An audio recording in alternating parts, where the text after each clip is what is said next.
Wasted 30 years thinking I had time. Time to call my parents. Time to slow down. Time to enjoy life once things settled. Time to become the person I kept promising I would be. I told myself this lie so many times that it started to feel like truth. Now I am 75 years old, and time did not wait for me. It never does. If you are young and listening to this, please stay. I am not here to motivate you. I am not here to impress you. I am here because silence is heavier than honesty, and I can't carry this alone anymore.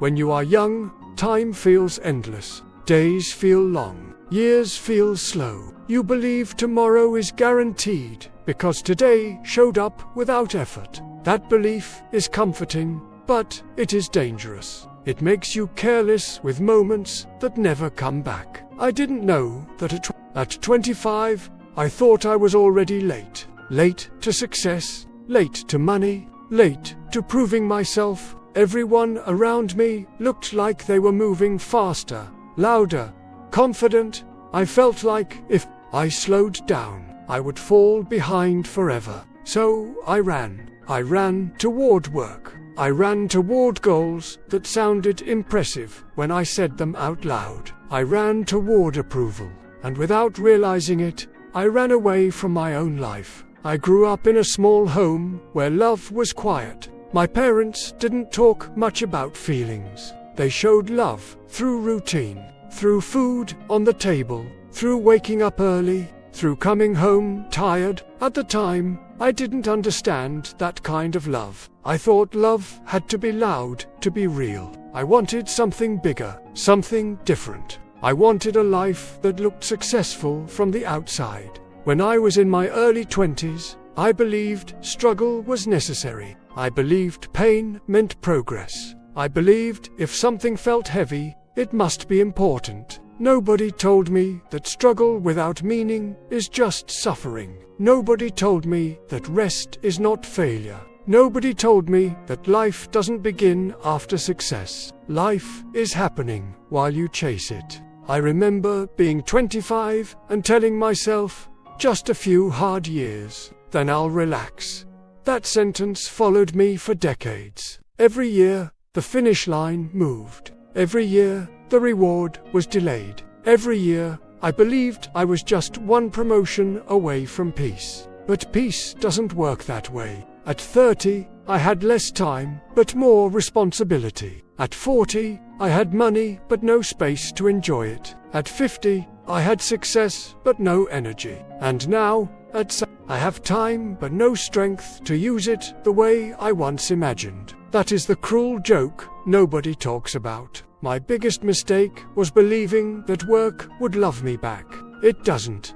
Work takes what you give and asks for more. It doesn't ask how your parents are doing. It doesn't ask if your marriage is lonely. It doesn't care if your body hurts or your heart is tired. It just wants more hours, more effort, more attention, and I gave it everything. I missed birthdays because meetings felt urgent. I missed dinners because deadlines felt important. I missed conversations because I thought there would be time later. Later became a habit. Later became an excuse. Later became regret. I remember sitting at my desk late one night, looking at a picture of my family on my phone. I told myself I was doing all of this for them. That lie made it easier to stay away. But what I didn't understand was this. People don't need sacrifices they never asked for. They need presence. They need you. My wife was patient. Too patient.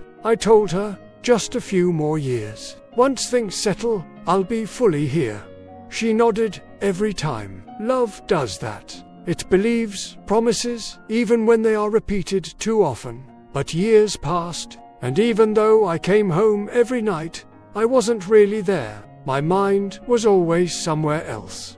Planning, worrying, chasing. You can live in the same house as someone and still abandon them emotionally. I did that, slowly, quietly, without meaning to. And that might be the worst kind of damage, because it doesn't look like harm until it's already deep. I used to think providing money was the same as providing love. It isn't. Money fills spaces. Love fills people. I learned that difference too late. The day my father died is burned into my memory. Not because of the funeral, not because of the hospital, but because of the week before. I was busy. Meetings stacked on meetings. I saw his missed calls and thought, I'll call him tomorrow. Tomorrow didn't come. He died before I could hear his voice again. At his funeral, people shared stories about him. Stories I had never heard. Moments I wasn't part of. I realized then that I knew my boss better than my own father. That realization doesn't scream. It sinks. It stays. It shows up late at night when the house is quiet and you can't distract yourself anymore. Grief doesn't always come from loss. Sometimes it comes from absence while someone was still alive. I became what society calls successful. I had a good career, a comfortable home, respect. But success has a hidden cost. It can isolate you. It can convince you that being busy is the same as being important. It can slowly remove people from your life without you noticing. Friendships didn't end with fights. They ended with silence. Missed calls, delayed replies. We should meet sometime. Sometime never arrives unless you chase it. Intentionally, I didn't. I assumed relationships would wait like furniture. They don't. They are alive. They need care. When I finally looked around, my circle was small. Too small, and rebuilding at that age feels impossible. People love to talk about hustle. They celebrate exhaustion. They wear burnout like a badge of honor. I believed that too.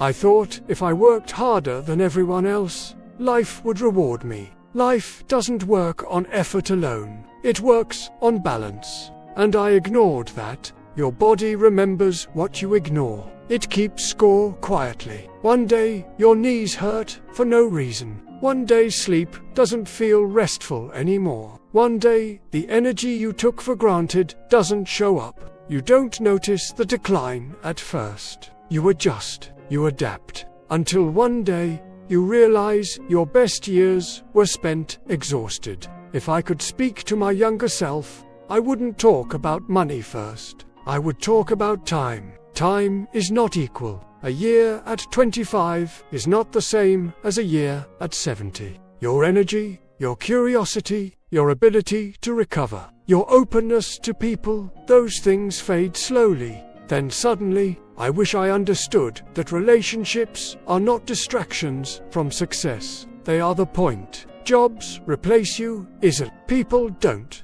And when people are gone, no amount of achievement fills that space. I wish I understood that happiness doesn't require suffering as proof. You don't need to earn rest by destroying yourself. You don't need to delay joy to deserve it. Life is not a test you pass at the end. It is something you experience along the way. One spent too many years preparing for a future that arrived differently than I expected. Now, at 70, my world is quieter, slower, and in that silence, truth becomes loud. I don't think about titles anymore. I think about moments I missed, conversations I rushed, people I assumed would always be there. If you are young and listening, understand this. The biggest regrets are not about failure. They are about neglect. Neglecting people, neglecting health, neglecting yourself. Failure teaches you.